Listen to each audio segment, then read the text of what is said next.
Good morning. Hi, I'm John. I'm one of the pastors at our Metro West campus down in Needham. Now, some of you have heard before that when I was just a kid, maybe 7 or 8 years old, I used to like to play with fire. And one summer night, my dad caught me. When he came into my bedroom to say goodnight, he didn't see anything, but he could smell the burnt matches. Now, normally, my dad was a super chill kind of guy. But playing with fire inside the house, that made him angry. And it was one of the few moments I can remember seeing him visibly angry. He didn't yell, but his voice took on a very serious tone, and he ordered me to grab my blanket and my pillow and to follow him. And he led me outside to the deck in our backyard, and he said, "Sleep outside tonight. When you play with matches, you risk burning down the house and hurting everyone inside. So sleep outside tonight and see what it's like to not have a house." Then he left me outside in the dark with the mosquitoes and all the scary nighttime noises with just a blanket and a pillow. So here's my question for you. Did I deserve that punishment? Did I deserve to be left outside with the scary noises in the dark with the mosquitoes? Vote by hands. Let's just raise your hands. Who of you thinks that I deserved that punishment? It's a pretty split crowd. Some people are non-committal, just a little bit. All right, you kids who have like some paper or pads, or you have like those clipboards, maybe you want to write down 1 or 2 reasons why you thought that I deserved that punishment if you raised your hand. Or maybe draw a scene of what might have happened if my dad had never caught me and I didn't get punished, okay? I'm going to share one more story with you and ask you again what you think. One day when I was 6, before I started playing with fire, I was outside playing with my younger brother Eugene, and we were with some of our friends. We were playing on a swing set, which is a great way to spend your day with your friends. But back then, our swing sets had a kind of swing that I don't think they make anymore. And some of you grown-ups can guess where this is going. On our swing sets, we used to have a carriage swing, like this. And ours was a little bigger than the one in this picture, and we pretended that ours was a passenger car on a train. And the 2 kids sitting on each side would be the passengers, and my friend Bobby and I, we would stand in the middle with our hands on the bars, swinging back and forth to make the carriage go high. And I can remember saying something like, "Okay, Bobby and I are the train conductors, and so if you want to get off the train, tell the conductors and we'll let you off." Now, my 5-year-old brother Eugene was a stubborn kid who didn't like to be told what to do. Rather than argue, Eugene would just ignore you and do what he had decided to do. And what he had decided to do was that he was going to stop the train by himself. So imagine that our swing was swinging back and forth like this, and Eugene decided that he could stop the swing by shoving his leg underneath the carriage like that. And guess what? It worked. He stopped the swing all by himself. But what also happened is that he had to be rushed to the hospital with a double compound fracture and get one of these on his leg. So here's my question. Did my brother deserve a broken leg? Let's vote again. How many of you think my brother deserved a broken leg? Quite a bit fewer hands that time. Okay. Now, the punishment of a broken leg might seem pretty harsh. But then again, if he hadn't learned that lesson then, he might have made even worse decisions in his stubbornness in the future. Maybe end up with something far worse than a broken leg. Sometimes there are just natural consequences to our actions, kind of like reality telling us, you deserve this. Now, you kids, maybe you want to draw on your scratch pads or whatever, maybe draw out this story, how it played out, or maybe even better, how you wished the story had turned out. Now, I share these 2 stories as examples of how we often get what we deserve. Maybe it's a loving parent who feels the need to teach us a lesson, a hard lesson about playing with fire. Or maybe it's the natural consequences of doing something that's not very smart, like using your shin bone to stop a swing set. But just because somebody deserves what happens to them doesn't mean that we necessarily want them to get hurt or that we want them to suffer. In fact, we might even hope that their bad experience will teach them a lesson that will help them avoid something even worse in the future. Now, there's a common saying that comes from the Bible that kind of captures this idea. It comes from Galatians 6:7, where it reads, Do not be deceived. God cannot be mocked. A man reaps what he sows.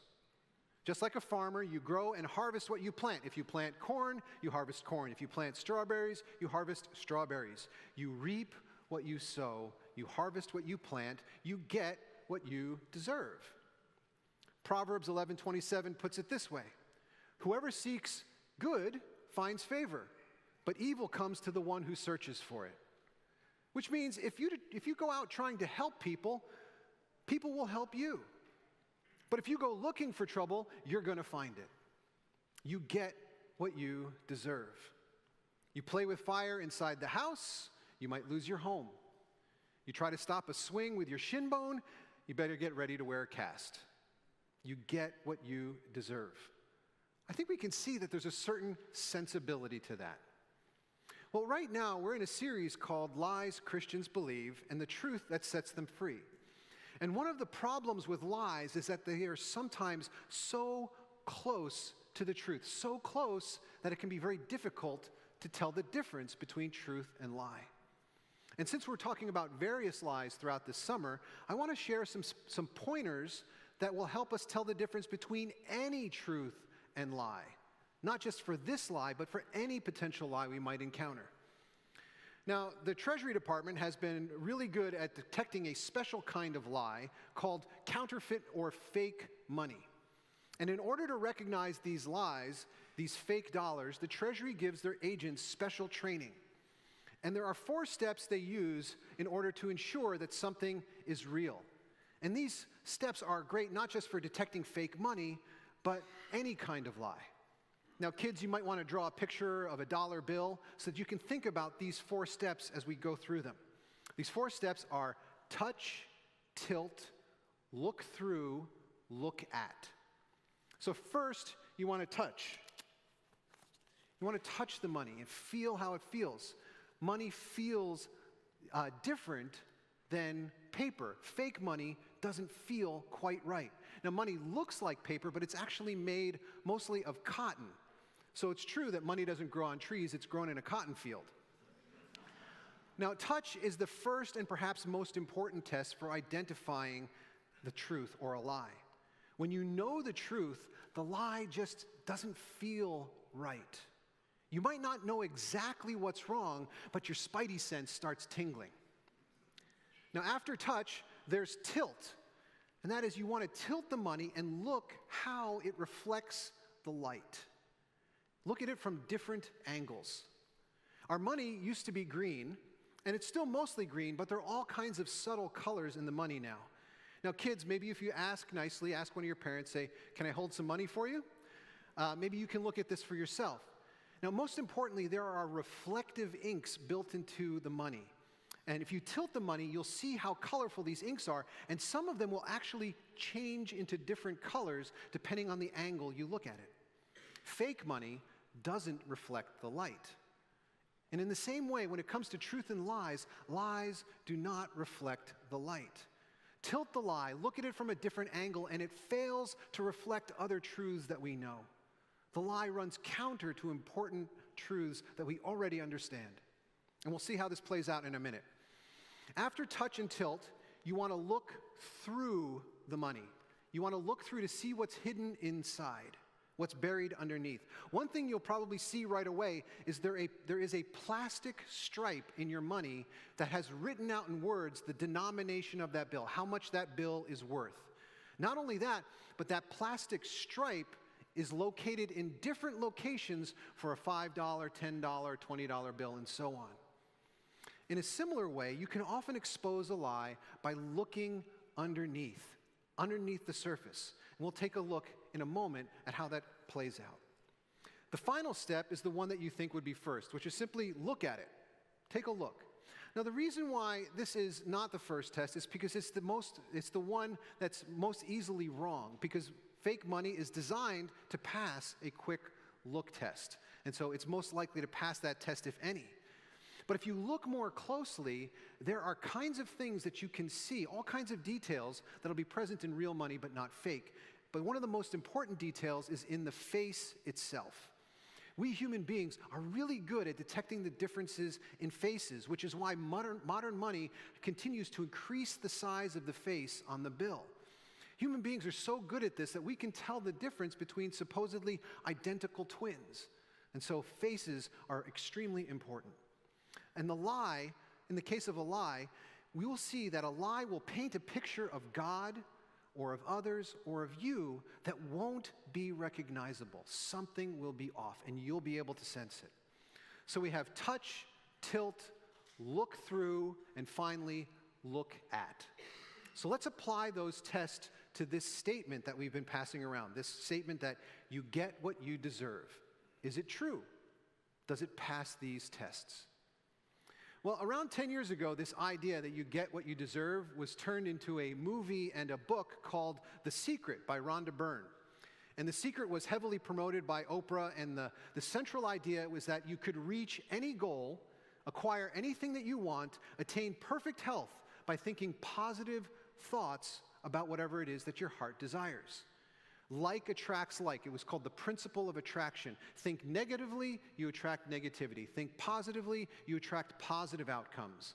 In other words, it's a different way of saying you get what you deserve. It's a worldly version of the health and wealth gospel. So let's touch and tilt and look through and look at this statement to see if it passes the test. So first, touch. Does it feel right? Lily Singh, some of you may know her on YouTube as Superwoman, says in her recent book that one of the best feelings is when you know that luck did not play a role in your success. Doing work eliminates the need for luck. I'm not lucky. I just took the stairs. In other words, she says she deserves it. She deserves her success. Now, there's a part of that that feels right.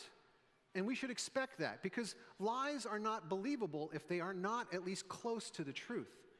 And it is true that thinking positively is important. Working hard matters, and our choices matter. But for every successful business person who does make it, there are at least a dozen just like them who didn't make it. For every YouTube star who does make it, there are probably thousands who don't. I've shared with many of you the medical challenges that my wife and my family have faced. Would any of you go up to my wife and say, you know what, the reason you're having all these medical problems is because you have a negative attitude. If you would just think more positively, you would have positive outcomes. Or perhaps even worse, would you say, you know, you must have done something to deserve this because you get what you deserve. Or consider this. Just the fact that you're born in a wealthy nation like the United States makes you luckier than 95% of the people on this planet. There is no positive thought or hard work that you did that determined where you were born or your gender or your race or who your parents are or so many other things that go into making a successful profile. Syrian refugees, Central American children separated from their parents at the border, they did not somehow fail to work hard or think positively. Does it feel right to say that they deserve bad things to happen to them?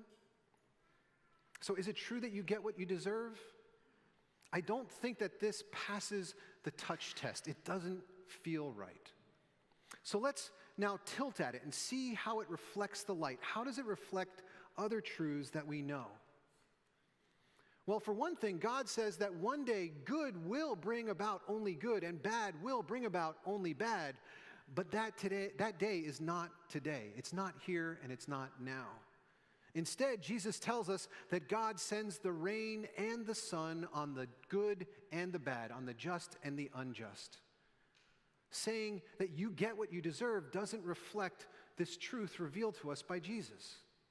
The Bible is also filled with many complaints to God about how good people often suffer and bad people often seem to be happy. When Job's friends in the Bible told him that he must have done something to deserve his suffering, God himself said that they were wrong. So when we tilt it, this statement that you get what you deserve clearly fails to reflect other important truths that we know from the Bible. It fails not only the touch test, but the tilt test. The next test is to look through. And if you remember, when you hold up the money to the light, you can see that plastic stripe underneath that tells you the value of that bill. So what do we see when we hold up "you get what you deserve" to the light? What do we see underneath? Well, whether it's The Secret and the law of attraction or just simply "you get what you deserve," it turns out that there is a group of people who loves to believe this idea. And that group is made up largely of very privileged people. What I think is going on is that we often feel guilty about how much we have in our lives, especially when we see that we have more than others. We can feel guilty, and we want to have some kind of reason that lets us believe that we somehow deserve what we have in a way that other people do not. We don't want to believe that we have more than others simply because of some kind of injustice or inequity. Books like The Secret allowed privileged people to believe that they somehow deserved to have what they had. Not only do we deserve it, but others would have what we have if they were only more like us. If they would only get their acts together and be more like us, they could have these things as well. So instead of helping us to love and care for people, this idea that you get what you deserve teaches us that it's not so important to help others because they're just getting what they deserve. Instead, it teaches us to be more self-centered. When we look through this lie, we see this ugly streak, this stripe of self-centeredness hidden underneath, and I believe it again fails the test. Finally, the final test is to look at it, especially like with money, to look at the face. What kind of face is painted for us, and do we recognize it, or does it look off? What kind of face does it paint for God, for you, and for others? Well, first of all, I think it teaches us that the poor deserve to be poor, the sick deserve to be sick, and victims deserve to be victims. And no doubt, sometimes people do make choices or do take actions that make them at least partially responsible for their circumstances. I mean, if you try to stop a loaded swing with your shin, something bad is going to happen. But is everyone fully to blame? I've mentioned my wife and her health problems. Did she do something that made her mom die of cancer? Did she do something that made her at fault so that she inherited a gene that would pass on cancer to her as well? This year, Needham High School students gathered to protest school shootings, and earlier in the year, racist and homophobic graffiti found in the school. They knew, deep in their bones, that students do not deserve to be shot, and no one deserves to be a victim of racism or homophobia. If those students believed that you get what you deserve, they would not have had that kind of compassion, and they would not have had the motivation to try to make the world a better place. Samantha Deering up here shared a little bit about how when she had a sick friend, how she wanted to help her. She didn't believe that her sick friend deserved to be sick. In contrast, the belief that you get what you deserve steers us away from compassion. It tells us that we should try to find out what is wrong with people rather than to help people who are already hurting. Instead of asking what's wrong with you, we should be asking, what happened to you? And more importantly, how can I help? But what about God? How does this belief paint a picture of God for us? Well, I believe that the idea that you get what you deserve, it turns out to be directly at odds with the gospel, the good news itself. I believe one of the clearest statements of the gospel is found in Ephesians 2, verses 8 and 9, where it says, "For it is by grace you have been saved, through faith." And in case we didn't catch that the first time, it repeats the idea. "And this, not from yourselves, as it is the gift of God, not by works, so that no one can boast." In other words, deserve ain't got nothing to do with it. You are saved by grace, a gift, not from yourselves. It's the gift of God. And thank God that that's the case. If we were to ask God for what we actually deserve and he were to give it, I don't think anybody in this room would be happy. As Donald read for us earlier today, in our passage it says, "For all have sinned and fall short of the glory of God." We all deserve nothing. From the beginning, God set up some house rules, like putting God first and loving your neighbor as yourself. And from the beginning, we've all broken those house rules, which means we can't live in God's house. Like me playing with fire as a child. We broke God's house rules, and we continue to break them. We may want to be with God, and we may want access to all of his goodness and truth and love, but it's not what we deserve. But through Jesus, there is a trade. There is a deal that we can make, a deal that is offered to us.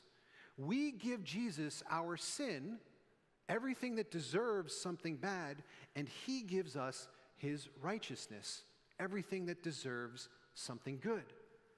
The Bible says that God made him who had no sin to be sin for us, so that in him we might become the righteousness of God. That is the trade that God makes with us. It's a terrible deal for Jesus, but he loves us. We don't deserve it. It's a gift, a precious gift. And speaking of this righteousness of God that he gives us, in Romans 3 from our passage today, it says, this righteousness is given through faith in Jesus Christ to all who believe. Deserve has nothing to do with it. If you are a follower of Christ, if you desire the free gift of grace and forgiveness and mercy, it's yours. In the end, I don't think we really want what we deserve. That would be justice, and according to God, we don't deserve to be in his house. We don't deserve to be part of his family. But what God offers us instead is mercy.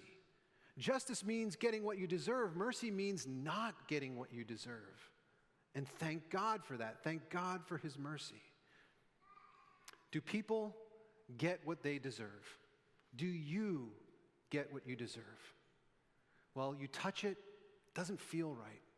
You tilt it, and it doesn't reflect other important truths that we know. Look through it, and we see hidden motivations like helping privileged people to feel less guilty about their privilege. Look at it, and it paints a picture of God and others that just looks wrong, and it teaches us to blame people for their own suffering. Whatever way you look at it, something is wrong. I believe that this is a lie that creates judgment rather than compassion for those who suffer. And it paints a picture of God that makes the good news unrecognizable. In the end, you do not get what you deserve. And thank God for that.